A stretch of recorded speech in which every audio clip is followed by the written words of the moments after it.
Good afternoon, everyone. You are welcome to my YouTube channel, The Transformer.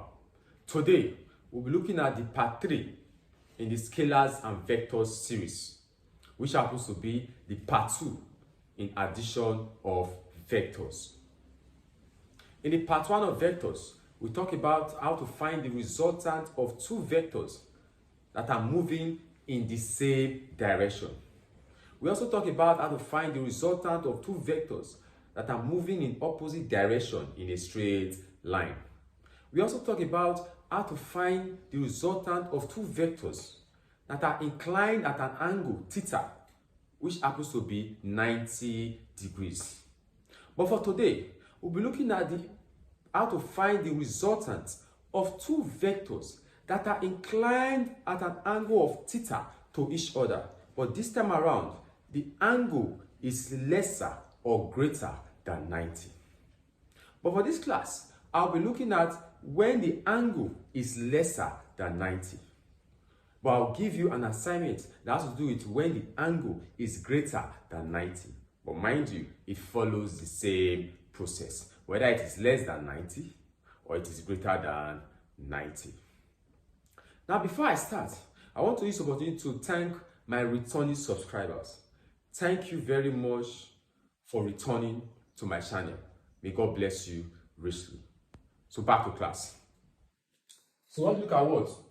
How to find the resultant of two vectors inclined to each other at an angle theta, which is less or greater than 90. But I told you earlier that we'll be looking at the one that has to do with what? Which is lesser than 90. Now, a typical example to that regard has just been given. It's on the board. If two forces of magnitude 2 Newton and 3 Newton acting at a point O are inclined at an angle of 60 degrees, you see that 60 degrees is less than 90 degrees. So this is the one we want to consider when the two vectors are inclined at an angle lesser than 90 degrees. As you can see, 60 degrees to each other. Find the magnitude and direction of the resultant force, that's the resultant vector. How do we go about it? The first thing you should do is to what? Draw the two vectors being inclined at what? Being inclined at what? 60 degrees. How do you do it? You draw a horizontal line, something like this. This is the direction. Then you draw a slant line like this. This is a slant line. This is a horizontal line. There's a difference between a slant line and a horizontal line, and also a vertical line.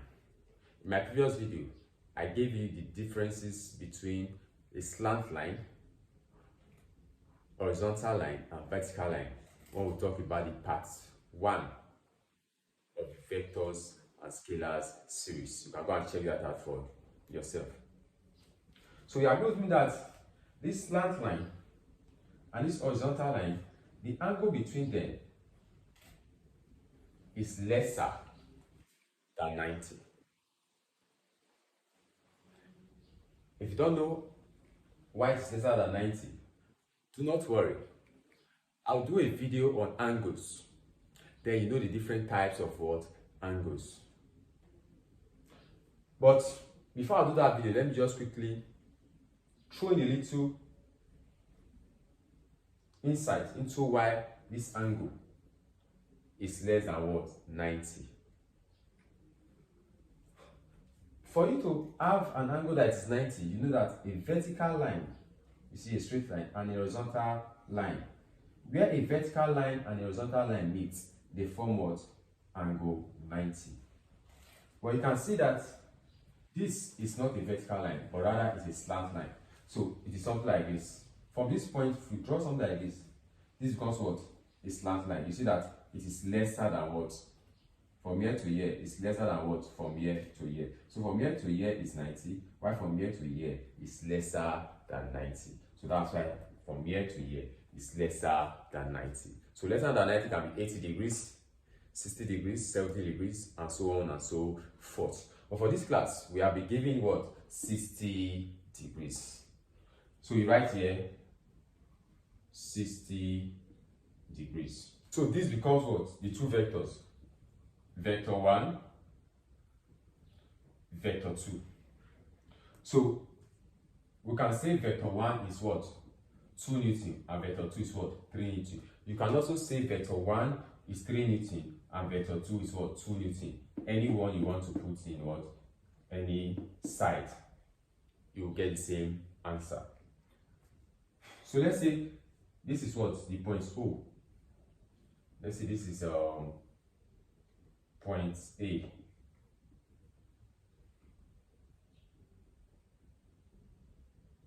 And let's say this is point B. So this side 0A, we see that's what?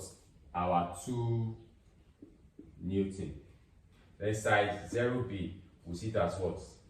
Our 3 Newton. So these are the two vectors that have been inclined to each other at an angle of what? 60 degrees. The question is, how do we find their resultants in magnitude and in direction? First of all, we have to find it in what? Magnitude, before we find it in what? Direction. Now, in finding the magnitude, you have to form a parallelogram from these two vectors. In my previous class, that was the part 2 in the series, in the Scalars and Vectors series. You still have to know what a parallelogram looks like. Now, in that particular class, we talked about parallelogram that is what? Square and rectangle. But in this class, we'll be looking at a parallelogram that is what? Rhombus or rhomboid. I'll do the one of what? Rhombus. Why you will do the one of what? Rhomboid. The one of rhomboid will be the assignment I will give to you. Now, let's form a parallelogram from here. A parallelogram is a flat shape that has what? 4 straight lines, in which the opposite lines are parallel and equal. So let's form a parallelogram from here. I want to form a line that's parallel to this from here. So you draw something like this. The line may not be straight. Something like this. So you can see that this line is parallel to this line. So I want to draw a line that is parallel to this. So you do something like this.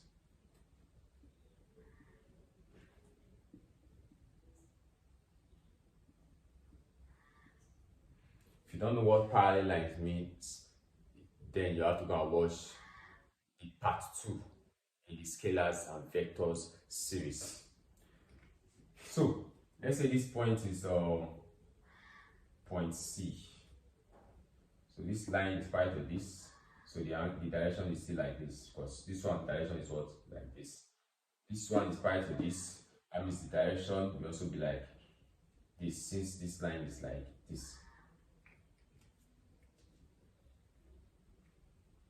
Now, we have formed a parallelogram using these two words, vectors. The parallelogram we have formed is what? 0BCA. Now, having formed the parallelogram, we will now draw a diagonal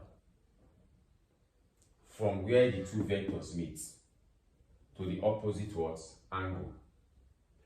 A diagonal is a line that is drawn from one angle to the opposite what?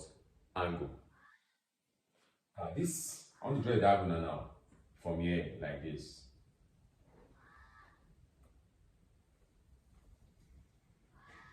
This is a diagonal. This diagonal will represent the resultant of these two vectors, 2 Newton and 3 Newton. Mind you, remember, this side is equal to what? This side, because they are parallel. This because they are what? Opposite sides of what? The parallelogram. And opposite sides of the parallelogram are parallel and what? Equal. So here will also be what? 2 Newton. Here is also what? Opposite. This line is opposite this line. So they are what? Equal. This one here also what? 3 Newton. So to get the magnitude of the resultant of these two vectors, you draw a diagonal from this point where it intersects to the opposite angle. So this arrow now stands for what?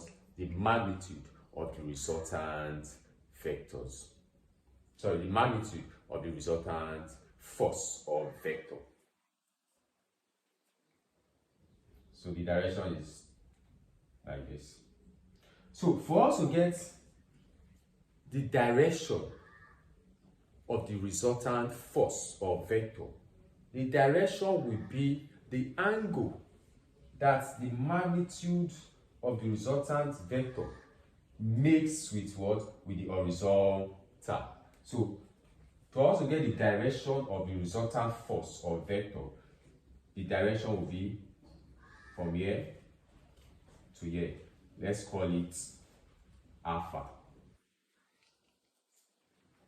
So the question now is, now this parallelogram we just drawn and with the diagonal on it was drawn based on the law, the parallelogram what? Law of what? Vectors. Now you might be asked to state the parallelogram law of vectors. It simply says that if two vectors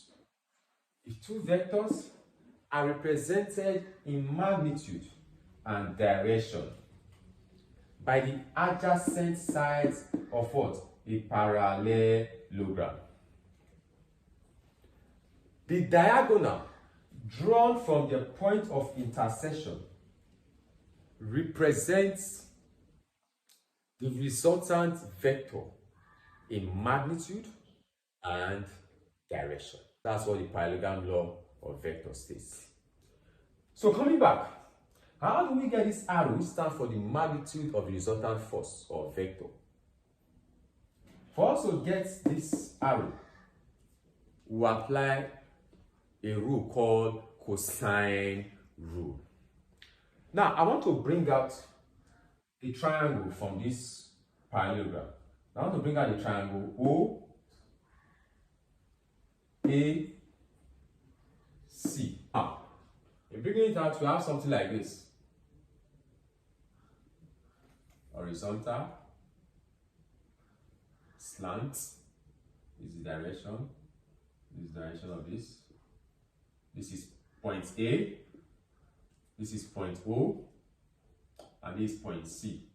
Then we'll draw this one, the diagonal like this. So this is the direction or diagonal.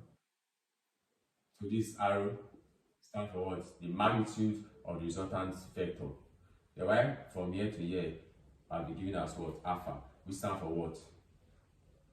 We stand for the direction of the resultant force. So this side OA is given as what? Your 2 Newton. Side AC is given as what? Your 3 Newton. Now, in applying cosine rule to this, first of all, we must try to find the angle that is here, this angle. We must find this what? Angle. But the question now is, how do we find this angle at this point A? We can find the angle by coming back here. This is the angle now.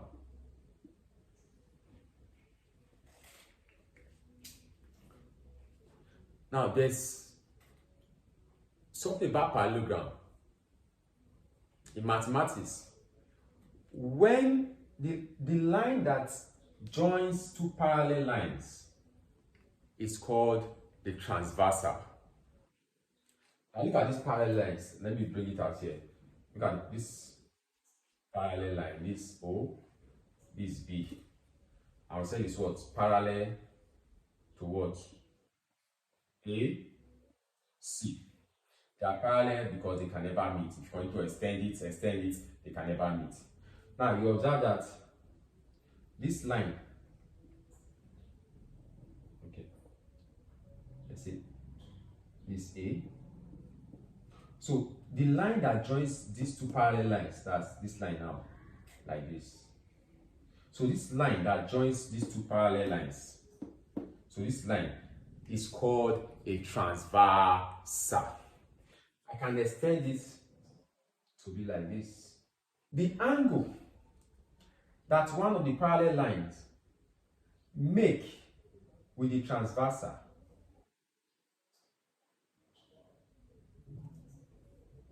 to the left of this parallel line, this one is to the right of this parallel line. Let's say to the right now is P degrees. This angle must also be equal to the angle that this parallel line makes with what? The transversal on the same side of what? The transversal. That means to the right too of this parallel line. So this angle here and this angle here must be what? Equal. This becomes what? P degrees. These two angles are called corresponding angles in mathematics. I'll do a video on that very soon. So these two angles are what? Equal, because they are corresponding angles. So bringing this knowledge here, if you extend this line like this, this is the transversal. So the angle from here to here is what? P. So from here to here for this is what? 60 degrees. So if P degrees here is equal to P degrees here, so that means 60 degrees here will also be equal to what? 60 degrees here. Because this is a parallel line, this is a parallel line. So the angle that this parallel line makes with this transversal must also be equal to what? The angle that this parallel line makes with what? This transversal on the same side of what? The transversal. So, having gotten this, this is a straight line. In mathematics, angle in a straight line is equal to what? 180. So the angle in this straight line now is this angle and this what? 60 degrees. So if this angle and this angle gives us 180, then how can we find this particular angle? Now this is how you find the angle. If this angle, let's see this angle as angle S. Let's see it as angle X degree. So I say that X degree plus this angle now, 60 degrees. 60 degrees is equals to 180 degrees. Therefore, for us to get S degree, this 60 degrees will come and meet what? The 180. So we now have something like S degree equals to 180 degree. When this positive crosses to the other side of this equation, it turns to what? Minus. So now what? Minus 60 degrees. So your S degree will now equal to 180 degrees minus 60 degrees. That will give us what? 120 degrees. So that's your S degree now is what? 120 degrees. So this your S degree now is this place. So here it becomes what? 120 degrees. Having done this, we can now use cosine rule to find the magnitude of the resultant vector of these two vectors. So what did cosine rule say? Cosine rule says that the side that you are looking for, which is arrow, this side square, the square of the side that you are looking for in a triangle. Take note, the cosine rule applies to what? A triangle, and it did not specify the type of triangle. That means it is applicable to any kind of what? Triangle. Unlike the Pythagoras theorem, which is applicable to only what? Right-angled triangle. But cosine rule is applicable to any kind of what? Triangle. So cosine rule says that the side that you are looking for, the square of the side that you are looking for, which in this case what? Side OC, which is your arrow, is equals to what? The square of the other side, side OA squared, plus the square of the last side, that side what? AC squared, minus 2 times this side, that side OA, times the other side, that side AC, cos the angle that is facing the side that you are looking for. And in this case, the angle that is facing the side you are looking for is what? 120 degrees. So we now have here as what? 120 degrees. Now let's find our arrow. Arrow squared is now equal to what? OA, what's the number there? 2. So now what? 2 squared plus AC, the number is what? 3. So now what? 3, then AC is squared here. So you put squared, minus 2 times OA is what? 2 times 2 times AC. AC is what? 3. Then cos 120 degrees.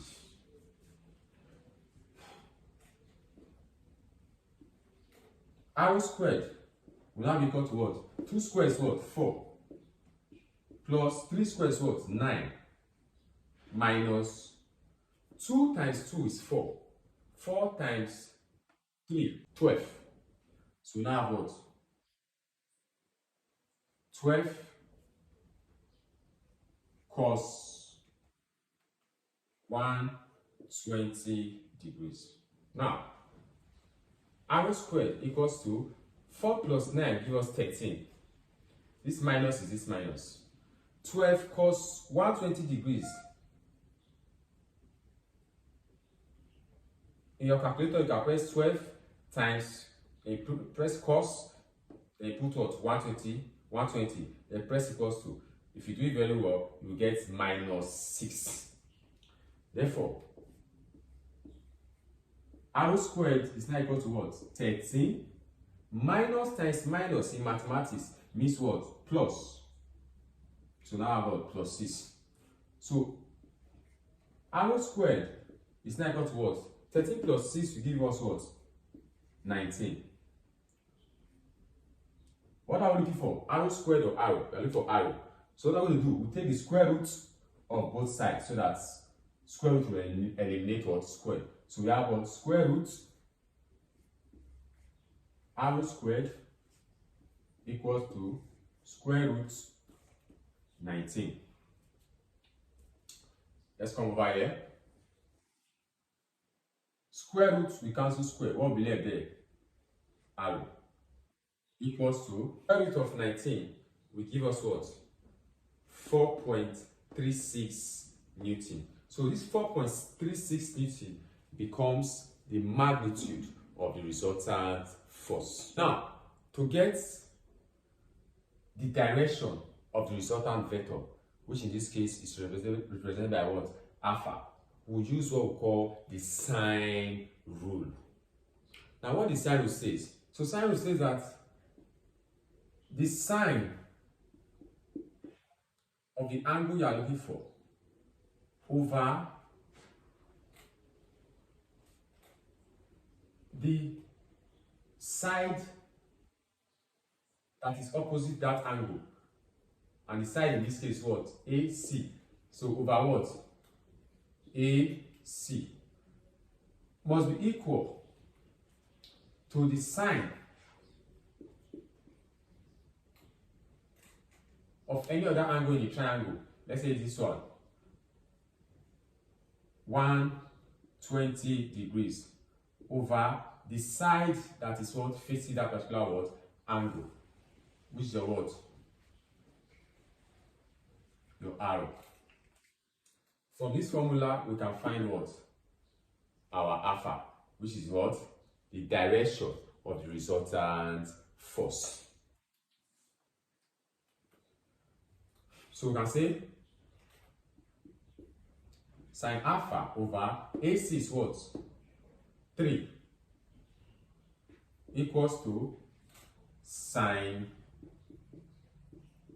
120 degrees over arrow. We have calculated arrow to be 4.36 Newton. So from here we can make what? From this now we can make what? Sine alpha the subject of what? Formula. How do you do it? Cross multiply. So we have 4.36 times sine alpha equals to 3, we need this one. 3 times sine 120 degrees. So let's make sine alpha to be on its own. So we divide both sides by the coefficient of what? Sine alpha, which is what? 4.36. So we divided by 4.36 divided by 4.36. 4.36 will cancel 4.36. What will be left there? Sine alpha equals to 3 times sine 120 degrees over 4.36. So sine alpha equals to what? 3 times sine 120 degrees over 4.36. So sine alpha now becomes what? 3 times sine 120 degrees will give you 2.5980 divided by 4.36. So sine alpha now becomes what? 2.5980 divided by 4.36 will give us 0.5959. What are we looking for? Sine alpha or alpha? We are looking for alpha. So therefore we have to divide both sides by the coefficient of what? Alpha, which in this case was sine. So if you divide here by sine, you also divide here by sine. Sine will cancel sine. What will be left there? Alpha. Alpha is equals to, now there's an imaginary 1 here. 1 times 0.5959 will also give us what? 0.5959. So this imaginary 1 here divided by sine will give you what? Sine inverse. That's sine raised to the power of -1. They now bring in this number 0.5959. So your alpha will now be equal to the sine inverse of 0.5959 will give us 36.6 degrees. For those of you that don't know how to find sine inverse your calculator, just press second function and press sine. Sine inverse will come out. Then you open the bracket and you put 0.5959, and if you press your equals to give you 36.6 degrees. So this 36.6 degrees becomes the direction of the resultant force of these two forces, 2 Newton and 3 Newton. This year will be ending today, but before I go, take this question as an assignment and give me your answer in the comment section. If two forces of magnitude 2 Newton and 3 Newton acting at an angle 0 are inclined at an angle of 130 degrees, you see I've changed the angle now, 120 to 30 degrees to each other, find the magnitude and direction of the resultant force. Okay, let me give you a guide on what to do. We are looking at what? 130 degrees. And 130 degrees is greater than 90, so the figure will look like this. Then this one will come slant. This horizontal, this vertical. This is your point O, where the two vectors meet. So you are looking at this angle here is greater than 90 degrees. And in this case, from the question is what? 130 degrees. So this is the angle at which the two vectors are what? Inclined to each other. So from there, you form a parallelogram as usual. You draw a line parallel to this from here. So we have this, something like this. And from here, you draw a line parallel to this. And you have something like this. Then where the two meet, you draw a diagonal. And that diagonal represents your what? The magnitude of what? The resultant. So the angle that the magnitude of resultant makes with the horizontal becomes the direction of the resultant force. Then you apply your cosine rule, and you apply your sine rule, you get the value for arrow and the value for answer. After getting the answer, drop it on the comment section. Let me see if you understand what I just explained. If this video has been helpful, please like, comment, share to other people so that we'll gain more publicity. And above all, subscribe to this channel. And as you do so, may God bless you.